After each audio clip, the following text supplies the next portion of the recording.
ਮੈਂ ਨਾਦੀਆ ਰਾਜਪੂਤ ਦੇਸੀ ਉਰਦੂ ਟੀਵੀ ਤੋਂ ਜਿੱਥੇ ਸਾਡੇ ਪੰਜਾਬੀ ਭੈਣ ਭਰਾ ਵਸਦੇ ਨੇ ਖਾਸ ਤੌਰ ਤੇ ਭਾਰਤ ਪਾਕਿਸਤਾਨ ਤੇ ਕੈਨੇਡਾ ਸਾਰਿਆਂ ਨੂੰ ਮੇਰੀ ਜਾਨਿਬ ਤੋਂ ਸਤਿ ਸ੍ਰੀ ਅਕਾਲ ਖੁਸ਼ਾਮਦੀਦ ਤੇ ਜੀ ਆਇਆਂ ਨੂੰ। ਸਭ ਤੋਂ ਪਹਿਲਾਂ ਇੱਕ ਨਜ਼ਰ ਹੈਡਲਾਈਨਸ ਤੇ। ਮਲੇਸ਼ੀਅਨ ਵਜ਼ੀਰ ਆਜ਼ਮ ਨੇ ਕਿਹਾ ਹੈ ਕਿ ਦਹਿਸ਼ਤਗਰਦੀ ਤੇ ਕਾਬੂ ਪਾਉਣ ਲਈ ਪਾਕਿਸਤਾਨ ਤੋਂ ਹਰ ਮੁਮਕਿਨ ਤਾਵਨ ਕਰਾਂਗੇ। ਪਾਕਿਸਤਾਨ ਦੁਨੀਆ ਦੀ ਉਭਰਦੀ ਹੋਈ ਮਸ਼ੀਤਾਂ 'ਚ ਦੂਜੇ ਨੰਬਰ ਤੇ ਦੀਵਾਲੀਆਂ ਆਉਣ ਦੇ ਖਦਸ਼ਾਤ ਘੱਟ ਹੋ ਗਏ ਨੇ। ਫਲੋਟੇਲਾ ਕਾਰਕੁਨਾਂ ਦਾ ਇਸਰਾਈਲੀ ਹਿਰਾਸਤ ਵਿੱਚ ਜ਼ੁਲਮੋ ਸਿਤਮ ਤੇ ਤਜ਼ੀਕ ਅਮੀਜ਼ ਰਵੱਈਏ ਦਾ ਇੰਕਸ਼ਾਫ। ਗਜ਼ਾ ਤੋਂ ਕੰਟਰੋਲ ਖਤਮ ਨਾ ਕਰਨ ਤੇ ਹਮਾਸ ਨੂੰ ਨਿਸਤੋ ਨਾਬੂਦ ਕਰ ਦੇਵਾਂਗੇ ਟਰੰਪ ਦਾ ਇੰਤਬਾਹ। ਹੁਣ ਵੱਧਦੀਆਂ ਖਬਰਾਂ ਦੀ ਤਫਸੀਲ ਦੀ ਜਾਣੀਏ। ਮਲੇਸ਼ੀਅਨ ਵਜ਼ੀਰ ਆਜ਼ਮ ਮੁਹੰਮਦ ਅਨਵਰ ਇਬਰਾਹੀਮ ਦਾ ਕਹਿਣਾ ਹੈ ਕਿ ਦਹਿਸ਼ਤਗਰਦੀ ਤੇ ਕਾਬੂ ਪਾਉਣ ਲਈ ਪਾਕਿਸਤਾਨ ਤੋਂ ਹਰ ਮੁਮਕਿਨ ਤਾਵਨ ਕਰਾਂਗੇ।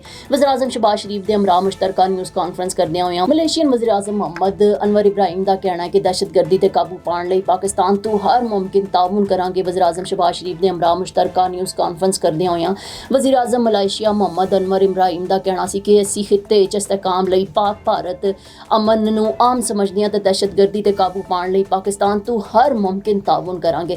ਅਨਵਰ ਇਬਰਾਹੀਮ ਦਾ ਕਹਿਣਾ ਸੀ ਕਿ ਵੇਲੇ ਦੇ ਨਾਲ ਪਾਕਿਸਤਾਨ ਤੇ ਮਲੇਸ਼ੀਆ ਦੇ ਤਾਲੁਕਾਤ ਮੁਸਤਹਿਕਮ ਹੋਏ ਨੇ। ਵਜ਼ੀਰ ਆਜ਼ਮ ਸ਼ਬਾਜ਼ ਸ਼ਰੀਫ ਨੇ ਮਲੇਸ਼ੀਆ ਨੂੰ ਆਪਣਾ ਦੂਸਰਾ ਘਰ ਕਰਾਰ ਦਿੱਤਾ। ਵਾਲਿਆਨਾ ਇਸਤਕਬਾਲ ਤੇ ਮਲੇਸ਼ੀਅਨ ਹਕੂਮਤ ਤੇ ਆਵਾਮ ਦਾ ਸ਼ੁਕਰੀਆ ਅਦਾ ਕੀਤਾ ਤੇ ਕਿਹਾ ਕਿ ਪਾਕਿਸਤਾਨ ਤੇ ਮਲੇਸ਼ੀਆ ਦੇ ਦਰਮਿਆਨ ਬਿਹਤਰੀਨ ਤਾਲੁਕਾਤ ਪਾਏ ਜਾਂਦੇ ਨੇ। ਅਮਰੀਕੀ ਜਰੀਦੇ ਬਲੂਮਬਰਗ ਦਾ ਕਹਿਣਾ ਹੈ ਕਿ ਪਾਕਿਸਤਾਨ ਉਹਨਾਂ ਚੰਦ ਮਮਾਲਿਕ ਵਿੱਚ ਸ਼ਾਮਿਲ ਹੈ ਜਿਨ੍ਹਾਂ ਦੇ ਦੀਵਾਲੀਆਂ ਆਉਣ ਦੇ ਖਦਸ਼ਾਤ ਵਿੱਚ ਖਾਤਰ ਖੁਆਹ ਕਮੀ ਆਈ ਹੈ। ਬਲੂਮਬਰਗ ਦੇ ਤਾਜ਼ਾ ਇਦਾਦੋ ਸ਼ੁਮਾਰ ਦੇ ਮੁਤਾਬਿਕ ਪਾਕਿਸਤਾਨ ਉਹਨਾਂ ਚੰਦ ਮਮਾਲਿਕ ਵਿੱਚ ਸ਼ਾਮਿਲ ਹੈ ਜਿਨ੍ਹਾਂ ਨੇ ਦੀਵਾਲੀਆਂ ਆਉਣ ਦੇ ਖਦਸ਼ਾਤ ਵਿੱਚ ਸਭ ਤੋਂ ਵੱਡੀ ਕਮੀ ਦਿਖਾਈ ਤੇ ਪਾਕਿਸਤਾਨ ਦੀ ਕਾਰਕਰਦਗੀ ਦੁਨੀਆ ਭਰ ਦੀ ਉਭਰਦੀ ਮਈਸ਼ਤਾਂ ਵਿੱਚ ਦੂਜੇ ਨੰਬਰ ਤੇ ਆ ਰਹੀ ਹੈ ਤੇ ਸਿਰਫ ਤੁਰਕੀਆ ਪਾਕਿਸਤਾਨ ਤੋਂ ਅੱਗੇ ਹੈ। ਤੇ ਰਿਪੋਰਟ ਦੇ ਮੁਤਾਬਿਕ ਗੁਜ਼ਸ਼ਤਾ 15 ਮਾਹ ਵਿੱਚ ਪਾਕਿਸਤਾਨ ਦੇ ਦੀਵਾਲੀਆਂ ਆਉਣ ਦੇ ਇਮਕਾਨਾਤ ਵਿੱਚ 2200 ਪੁਆਇੰਟਸ ਦੀ ਨੁਮਾਇਆਂ ਬਿਹਤਰੀ ਆਈ ਹੈ ਤੇ ਪਾਕਿਸਤਾਨ ਦੀ ਪਾਇਦਾਰ ਮਾਸ਼ੀ ਬਿਹਤਰੀ ਦਾ ਸਬੂਤ ਹੈ। Now I am American. I have citizen. I still have my Salvadorian passport and now I have my USA passport. I am a citizen of the US. Khi cầm cái hộ chiếu Mỹ, con rất là tự hào mình là công dân Mỹ. La ciudadanía para mí significa oportunidades. Si ya tienen el tiempo que pueden hacerse ciudadanas, que lo hagan.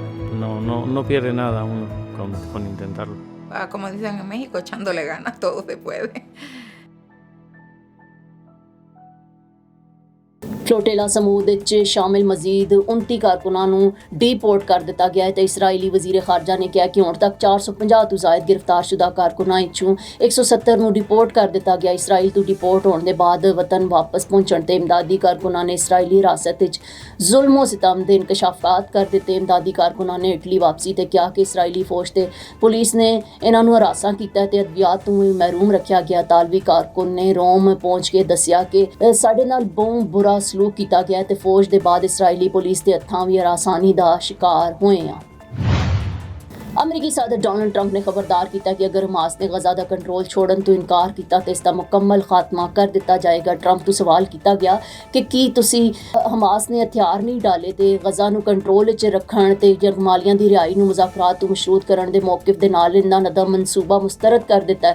ਇਸ ਤੇ Trump ਨੇ ਮੁਖਤਸਰ ਜਵਾਬ ਦਿੱਤਾ ਕਿ ਅਸੀਂ ਵੇਖਾਂਗੇ ਤੇ ਇਸ ਦਾ ਜਵਾਬ ਵੇਲਾ ਆਉਣ ਤੇ ਦੇਵਾਂਗੇ। ਅਮਰੀਕੀ ਸਦਰ ਨੇ ਹਮਾਸ ਤੋਂ ਮਾਇਦੇ ਤੋਂ ਮੁਤਲਕ ਸੋਸ਼ਲ ਮੀਡੀਆ ਤੇ ਵੀ ਪੈਗਾਮ ਜਾਰੀ ਕੀਤਾ। ਟਰੰਪ ਨੇ ਕਿਹਾ ਕਿ ਗਜ਼ਾ ਜੰਗਬੰਦੀ ਤੇ ਯਰਮਾਲੀਆਂ ਦੀ ਰਿਹਾਈ ਤੇ ਗੱਲਬਾਤ ਅੱਗੇ ਵਧ ਰਹੀ ਹੈ, ਬਾਤਚੀਤ ਕਾਮਯਾਬ ਰਹੀ ਹੈ ਤੇ ਤੇਜ਼ੀ ਤੋਂ ਅੱਗੇ ਵਧ ਰਹੀ ਹੈ। ਉਹਨਾਂ ਨੇ ਕਿਹਾ ਕਿ ਤਕਨੀਕੀ ਟੀਮਾਂ ਅੱਜ ਦੁਬਾਰਾ ਮਿਸਰ ਵਿੱਚ ਮੁਲਾਕਾਤ ਕਰਨਗੀਆਂ ਤਾਂ ਕਿ ਹਤਮੀ ਤਫਸੀਲਾਤ ਤੇ ਕੰਮ ਕੀਤਾ ਜਾ ਸਕੇ।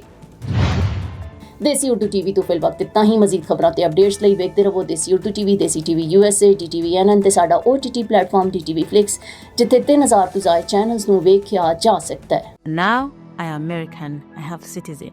I still have my Salvadorian passport and now I have my USA passport. I am a citizen of the US. Khi cầm cái hộ chiếu Mỹ, con rất là tự hào mình là công dân Mỹ.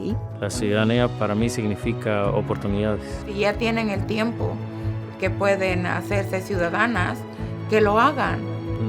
No pierde nada uno con intentarlo. Como dicen en México, echándole ganas, todo se puede. Neurological care is a pressing healthcare challenge in Pakistan. That's why Helping Hand USA is building Kind R, a world-class hospital with 130 plus clinics that is set to establish new standards for neurological care in Pakistan. As the first phase nears completion, anticipation is growing for the launch in the second half of 2025. Give zakat and sadaqah through Helping Hand USA today and join this historic endeavor to redefine future healthcare in Pakistan.